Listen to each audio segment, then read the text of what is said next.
What a long, strange year it has been. An extension of another long, strange year, which happened the year before. Wonderful to be with all of you in the Verdict community that whole time. This is very casual. I'm Michael Knowles. This is Verdict with Ted Cruz.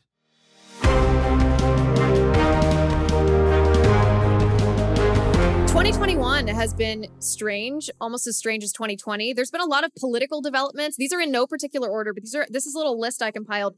We began the year, of course, with the Biden administration being inaugurated. Then let's not forget President Trump was impeached again at the beginning of the year. In August, we had the botched withdrawal from Afghanistan. That horrible 13 service members, U.S. service members were killed. We had infrastructure. We had, COVID from beginning to end. We had the Dobbs case before the Supreme Court. We had the Free Britney movement, free Britney Spears from her oppressive father. We had, this exodus from California, Joe Rogan and Elon Musk, and you guys at the Daily Wire, you all left California. We ended the year with Manchin saying no to Build Back Better. A lot of different things happened this year. The most important one, I think we could all agree on this, is Free Britney. Senator, I know this was a very important issue for you, and I'm not going to say that you single-handedly got Britney Spears' custodianship removed, but I'm not going to say you didn't either. Well, I got to say, this podcast helped lead the way on that, and that's a real victory. If you were predicting the impact of this pod 2 years ago, as we were in a basement in D.C. at 1 a.m, helping free Britney Spears from her unjust confinement would not have been on the top 10 list. But that was one of my favorite pods we've done, where we broke down the legal issues, the rules, and what conservatorship is and why it's abusive. And I do think the points we made contributed to efforts a lot of other people were making too. And we saw the court do the right thing and say she's a grown woman who has the right to make her own decisions in her own life. And that's, on one level, it's pop culture. But on another level, it's right at the heart of the issues this podcast cares about, which is our rights to liberty protected under the Constitution. And that's what it was about. And so it was a nice intersection, and I'm glad we made it through the entire thing with neither you nor I singing any Britney Spears songs. Hit me, Senator, one more time. This does bring up a question, not just because you are a blonde lady, but because what Britney was going through seems a little familiar. Do you ever feel like we've been in a sort of custodyship for the past couple of years, the Fauci guardianship, where we're not allowed to control our own lives? Yes, that's why it's so fun. I mean, the senator's correct. It's so fun to see this crossover between conservative policies and politics and pop culture, because, this idea of limited government, this idea of individual liberty, I mean, it's best for everybody. It's not just best for old Republicans. It's best for everybody in every situation. And that certainly was true in the case of Britney Spears. Senator, let me ask you, though, about your home state of Texas. So your home state of Texas invited some pretty powerful people to leave California, which they did. Elon Musk, who was Time Magazine's Person of the Year, Joe Rogan, one of the biggest podcasts out there. I don't want to say the biggest, because I know this podcast was #1, moved to Texas because of the draconian government policies that were impeding their businesses. Well, we are very glad to have them both in Texas, although I will note that last year this podcast did beat Rogan for the #1 ranking for an extended period of time. So that we're not going to forget. Michael was convinced that like we'd hacked into the algorithm to make that happen. And we may have. I don't know. Look, with Elon, I still remember when California was getting more and more draconian with COVID. And he was publicly contemplating moving. And he had, if I remember right, 7 houses in California that he'd put them all on the market. And I called him, spent about 45 minutes on the phone with him, was actually out walking my dog, was walking Snowflake with my AirPods in, talking to Elon Musk and saying, Elon, come to Texas. We want you in Texas. We like jobs. We will protect your freedom. We will protect your ability to run your business. We want you to come and bring lots of high-paying jobs and get away from the lunatics in California. And I got to say, it was a very good conversation. Elon was actually one of the first CEOs I met when I was elected to the Senate in 2012. Elon came to D.C. and met with me in my basement office. When you're newly elected, they give you a temporary office that's down, or maybe it was like early on, you're in a little basement temporary office. And he, CEO of SpaceX, and I have been the leading Republican on space for many years, and so we have worked very closely together on those issues. But we're glad to have Elon, we're glad to have Rogan, and we're glad to have lots of businesses coming. I will say Texans are always nervous about Californians coming, if they're coming for the right reasons, if they're coming to get away from high taxes and high regulations and crazy leftists running their lives. Come to Texas, but remember what it is you don't like, and don't vote for the same numbskulls that screwed California up. Protect our freedoms here, and you are more than welcome in our state. Right. And we hope that is a pretty prevalent attitude in Texas, to point out Californians. Hopefully they don't. Hopefully California's a lesson learned.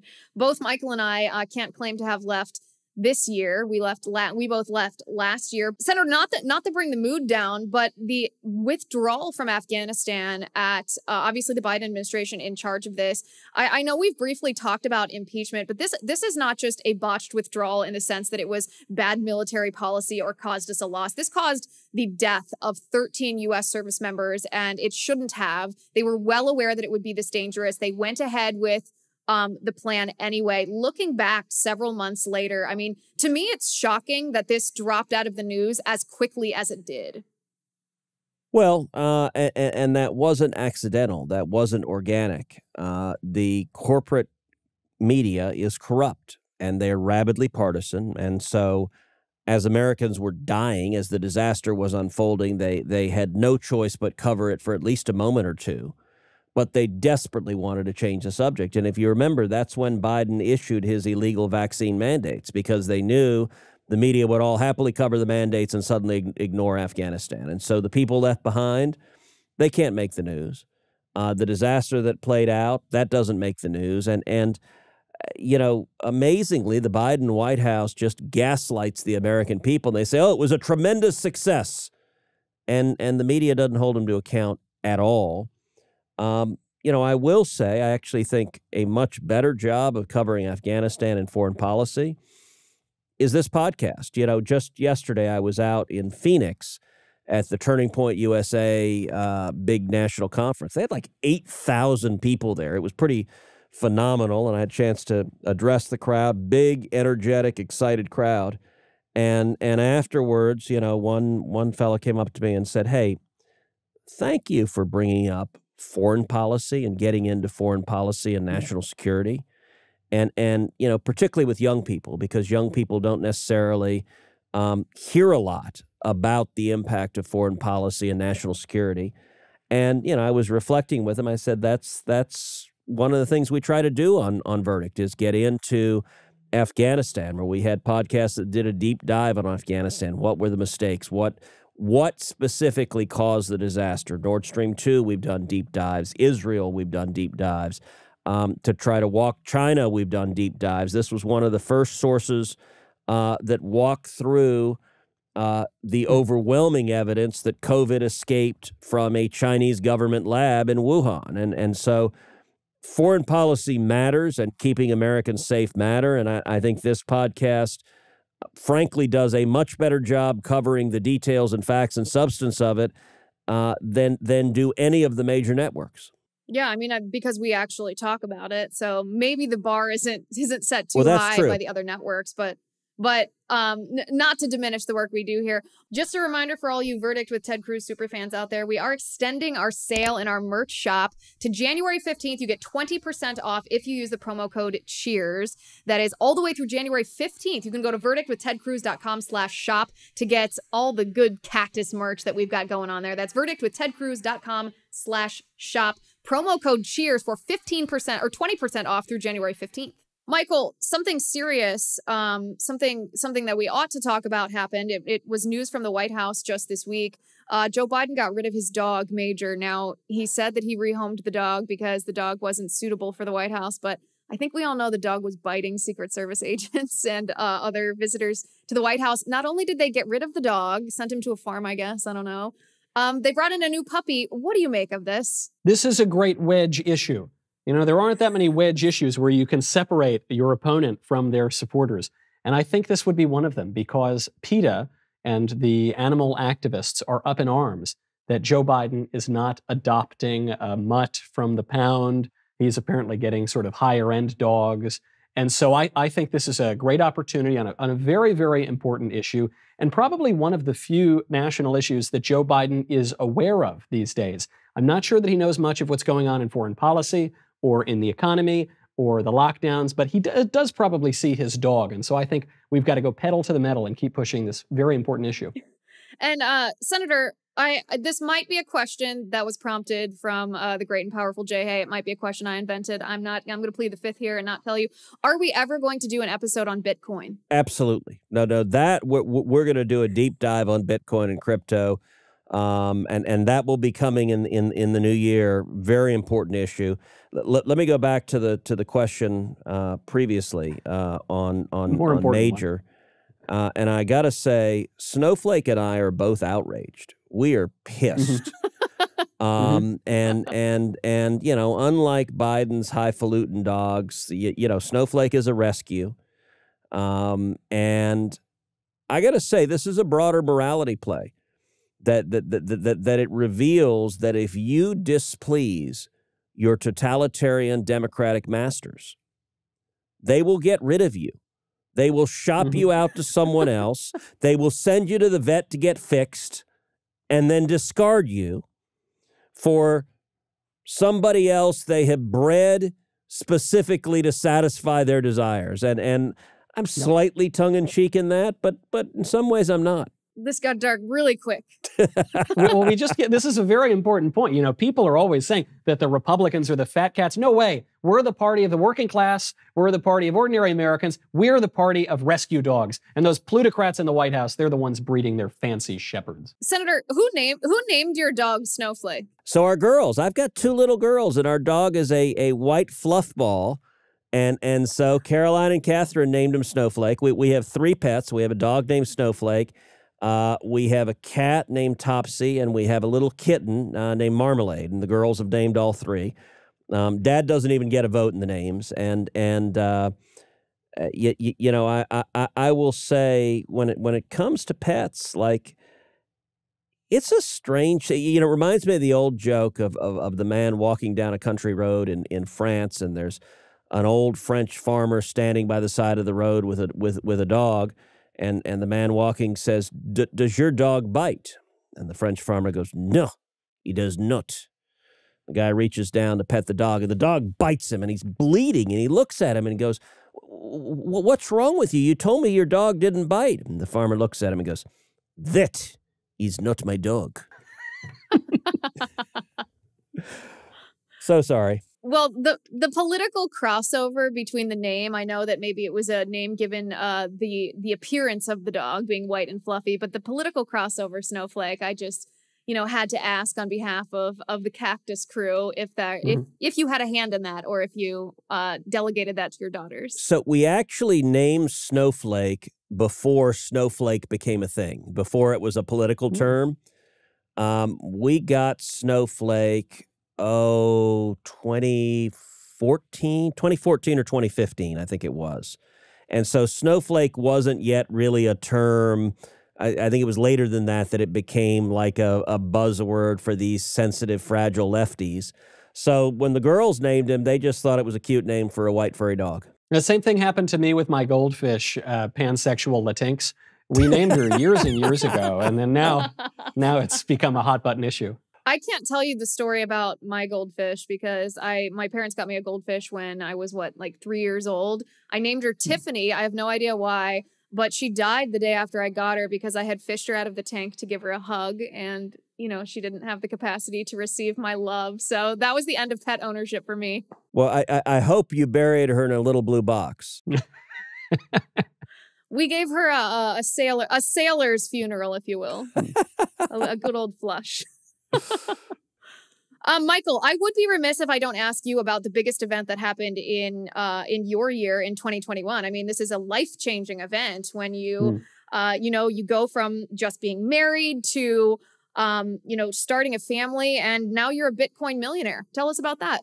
That's true. That was probably the most important step. Except the problem is this: I'm no longer a billionaire. I was really excited because for a brief moment on Coinbase, I had invested a very small amount of money. I don't know anything in crypto. I guess we'll get into it in a later episode.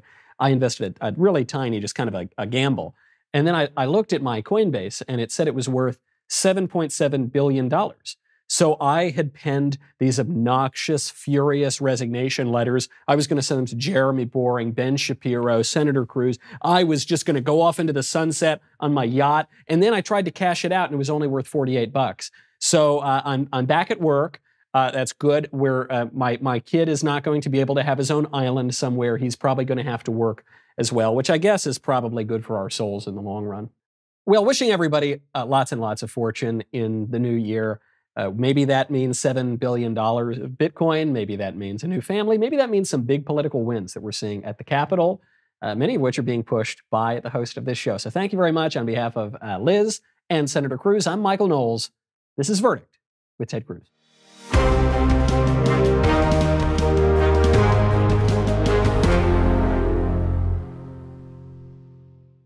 By the way, don't forget our tremendous giveaway in honor of the 2-year anniversary of Verdict. If we reach 15,000 members on Verdict Plus by January 21st being, of course, the anniversary, the inaugural episode of Verdict with Ted Cruz, then we will bring one Verdict Plus member to a live taping of Verdict. Now, you don't have to pay anything. This is an unpaid.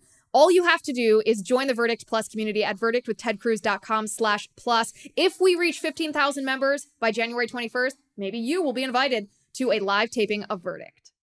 Also, on YouTube, we will be selecting 15 random people who leave comments on episode 100. That's episode 100 on YouTube. 15 random people we will be selecting to get a box of Verdict merch from the Verdict merch store. We're talking about sweet cactus hats. We're talking about t-shirts. We're talking about stickers. Really cool stuff. You could be one of the 15 lucky people. Head on over to our YouTube channel and leave comments. 15 of you are going to get a box of Verdict merch.